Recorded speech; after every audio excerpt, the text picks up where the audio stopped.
है तो तू हीरा लेकिन कीचड़ में पड़ा है। एक शब्द ही तो कहा था, लेकिन अमीचंद ने कहा हीरा हूं तो हीरा हूं, हीरा ही बन करके दिखाऊंगा। जब तक ऋषिवर दयानंद का नाम दुनिया के अंदर रहेगा तब तक बोले अमीचंद का रहेगा कि नहीं रहेगा। एक शब्द ने परिवर्तन कर दिया। इसलिए जब हमारे अंदर की जो आत्मा के अंदर बल होता है, उससे विचार निकलता है, तो वो उस विचार की एक परिधि होती है। जैसी जिसकी जैसे वो ना एटम, या हमारा जो शस्त्र है, कोई कितने मीटर जाता है, कोई कितने मीटर जाता है, तो कितनी दूरी पर जाता है, किलोमीटर। ऐसे ही हमारे विचारों की भी रेंज होती है। यदि हमारे विचार ऐसे ही ढुलमुल है तो वो कहां तक पहुंचेंगे, और यदि हमारे विचार शक्तिशाली और पवित्र है तो वो परमाणुवाद हमारे अंदर से ऐसे ऐसे निकल करके इर्द गिर्द की सारी वातावरण को पवित्र कर देगा, और वे विचार आपको चारों ओर से आच्छादित करके परोक्ष में आपको रक्षित और सुरक्षित कर लेंगे।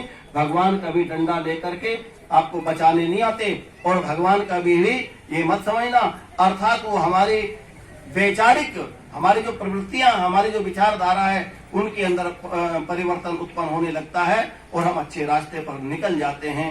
इन्हीं शब्दों के साथ जो साधारण व्यक्ति है, मैंने कल भी आपसे निवेदन किया था, बहुत खतरे की बात है। साधारण व्यक्ति का मन 1 मिनट में 16 बार पलटी मारता है, 16 बार विचारों को प्रेरित करता है। आप देखिए कहाँ ठहरेंगे इतने आप। और देखिए जब आप सो जाते हैं ना, कई बार तो सुसुप्ति अवस्था में भी ये विचारों के वन में चला जाता है और ऐसे ऐसे विचार लेकर के आता है। जब आप सो जाते हैं आपको रुलाता है, हंसाता है, कंगाल बनाता है, करोड़ों का मालिक बना देता है, और जब आंखें खुलती तो पता चलता है कुछ भी नहीं। तो मेरा कहने का अभिप्राय, हमको अपने अंतःकरण को भरना है पवित्र संस्कारों से। इन्हीं शब्दों के साथ मैं अधिक चर्चा न करते हुए आज अपने सुबोध जी को बहुत धन्यवाद देता हूँ, साधुवाद देता हूँ। उन्होंने बहुत सुंदर स्वाध्याय के साथ में वो बात कही, मैं प्रशंसा करता हूँ, स्तुति करता हूँ। उन्होंने वो बात कही जो कोई एक बहुत बड़ा विद्वान भी नहीं कहता, और उन्होंने निर्लेप भाव से कही। उन्होंने वे शब्द दर्शन और वेद से कहे। ब्रह्मचारी के प्रवचनों की पुट लगाई। वो ऋषि जिसने परमात्मा के हृदय के साथ में अपने हृदय का मिलान किया हो, ऐसे ऋषि के साहित्य का दर्शन करने का जिसको अवसर मिला हो, तो निश्चित रूप से वो आत्मा सौभाग्यशाली है। और भैया जो जिनको प्रदर्शन करने का अवसर मिलता है, दो ही तो होते हैं, एक दर्शन होता है, तो प्रदर्शन होता है। तो ये हमारे सुबोध जी का क्या था, दर्शन था। इसलिए दर्शन के साथ हम भी जुड़े रहें। इन्हीं शब्दों के साथ बहुत आभार, आशीर्वाद, साधुवाद। आप इसी प्रकार से आगे बढ़ते रहो। आपका यज्ञ का तरंगवाद, आपका देवताओं का सहयोग। प्रथम दिवस 22 तारीख में जो उठा पटक मन और मस्तिष्क में चल रही थी, वो एक झटके में ही दूर कर दी, क्योंकि ये नेट भी तो दिखाता है और बताता है।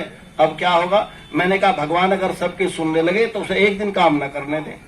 किसी का लेंटर गिरे, किसी का हवन हो लग रहा, बूंद पड़ गई, किसी के गेहूं सूख रहे, किसी की ट्रॉली धस गई, आज ये ना करिए, आज वो ना करिए, करने देंगे कोई काम? उसको कोई नहीं करने देगा।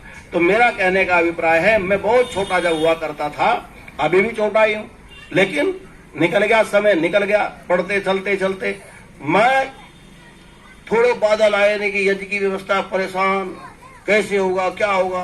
अब जब संतुष्टि आई, यज्ञ भी उसका ही है और वातावरण भी उसका ही है, यज्ञ का काम भी उसी का ही है, सारे काम तो उसी के ही है, यहीं रह करके करना है, इसी परिस्थितियों में करना है। तो भय निकल गया बिल्कुल दिमाग से, कोई फर्क नहीं पड़ता। और मैं तो समझता हूं कि इतने दिन, इतना समय निकल गया, वो सब कार्य संपन्न होते हैं। अभी लाक्ष ग्रह पर यज्ञ हुआ, सुबोध जी बहुत बढ़िया यज्ञ हुआ। 14 तारीख से 21 तारीख तक बहुत बढ़िया कार्यक्रम हुआ, ऐतिहासिक कार्यक्रम हुआ, शांति के साथ, कोई व्यवधान नहीं, कोई परेशानी नहीं। ठीक है कोई व्यवधान नहीं। तो मेरा कहने का अभिप्राय है, लेकिन एक दिक्कत जो मैंने महसूस की थी, है जी, हाँ, जो मुझे लग रहा था, मुझे लगा कि पिछले दिनों में जब रक्षाबंधन के समय लॉकडाउन चल रहा था, लोग नहीं आ रहे थे, पुलिस लगी हुई थी, कुछ लोग जो अंदर थे उन्होंने मिलकर के जब याद किया था पूज्यपाद गुरुदेव के जन्म दिवस पर और रक्षाबंधन के समय तो जब ओम ध्वनि की तो आपको विश्वास नहीं, लाक्षागृह के चारों ओर और लाक्षागृह के ऊपर बहुत जबरदस्त बारिश हुई थी। तो ब्रह्मचारी इतनी तकड़ी बारिश कि पेड़ से बंदर नीचे पानी में ऐसे कूद करके उछल कूद कर रहे थे, वृक्ष पर चढ़ जाना, नीचे इतना पानी चढ़ गया और सड़क पर कहीं। लेकिन इस बार जब ये यज्ञ हुआ चारों वेदों का तो इसमें बारिश नहीं हुई। हम सब एक दूसरे को ये कह रहे थे कि बहुत अच्छा हो गया, बहुत अच्छा हो गया। मेरे मन के कोने में कहीं एक शंका वही पैदा थी, क्योंकि जानने वाला तो जानता है लेकिन वो कहता नहीं। बोले बहुत अच्छा हो गया, बोले हाँ बहुत अच्छा हो गया, लेकिन मेरे अंदर क्या चल रहा है मैं उसको नहीं कह पा रहा था। लेकिन अंदर एक कहीं न कहीं एक टीस थी, यार बहुत अच्छा तो हो गया, लेकिन अवभृत तो नहीं हुआ, अवभृत तो नहीं हुआ, क्योंकि ये तो जानते नहीं, ये तो जानते नहीं, मैं तो जानता हूं। ये तो अच्छा कह रहे हैं क्योंकि अच्छे से हलवा मिल गया, आराम से बैठ करके धक्का मुक्का नहीं हुई, अच्छे से आहुति देने का अवसर मिल गया, समय से लोग आ गए, समय से लोग चले गए। बोले सफाई बहुत अच्छी थी, बैठने की व्यवस्था हो गई, टेंट वेंट लग गया, बोले बहुत अच्छा हो गया। सब लोग बहुत अच्छा कह रहे थे, मैं भी बहुत अच्छा कह रहा था, लेकिन मुझे कहीं न कहीं लग रहा था यार कुछ तो कमी है। जैसे नेवला एक कोने में बैठ करके देख रहा था ना युधिष्ठिर के यज्ञ में, राजसूय यज्ञ में, सोने का शरीर आधा लेकर के चला था, आधा बनाने के लिए नहीं बन पाया, तो बड़ा दुख हो रहा था।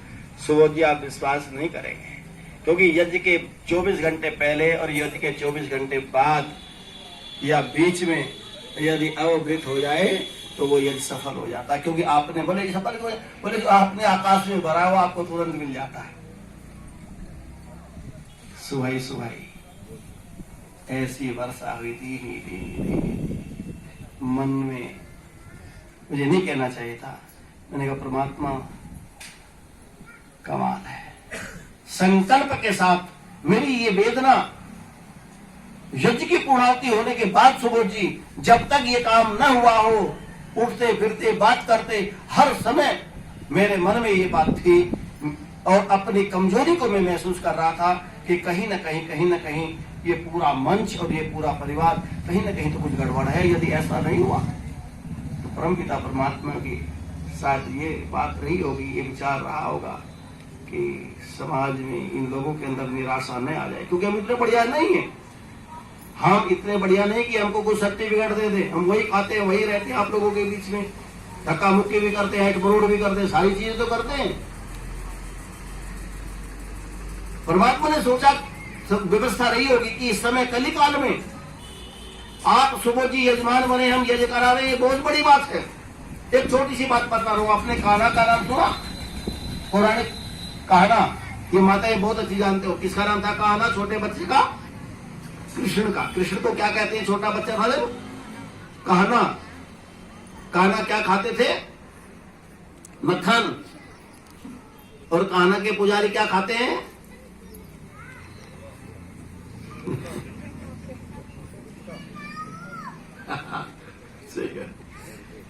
आप जानते हैं, पूरा कर दिया। तो ये छोटा बच्चा जो था तो अक्सर मटकी में कथानक सुना रहा हूं, मटकी टूट गई, मक्खन खा लिया, आए दिन यही झगड़ा माँ के साथ। आज माँ को छोटा सा क्या आया, क्रोध आ गया और डंडा लेकर के बोली आज तेरी खबर लेती हूँ। सुबोध जी क्या बोली माँ?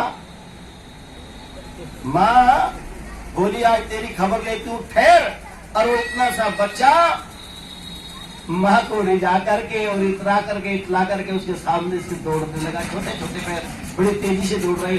माँ ने भी तेजी से दौड़ना शुरू किया, लेकिन बच्चे को न पकड़ सकी, थक गई। अरे ये क्या हो रहा है, मैं इसको नहीं पकड़ पा रही।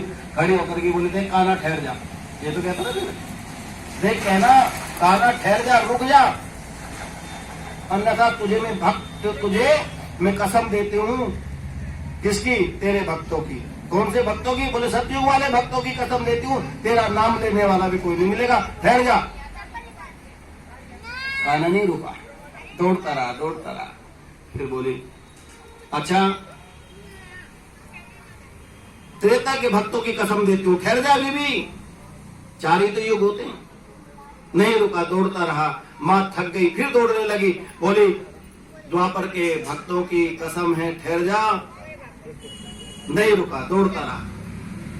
अब ये थक करके खड़ी हो गई, हाँपने लगी, बोले कान्हा देख अभी भी बचा है समय थोड़ा सा, तुझे कलयुग के भक्तों की कसम देती हूँ।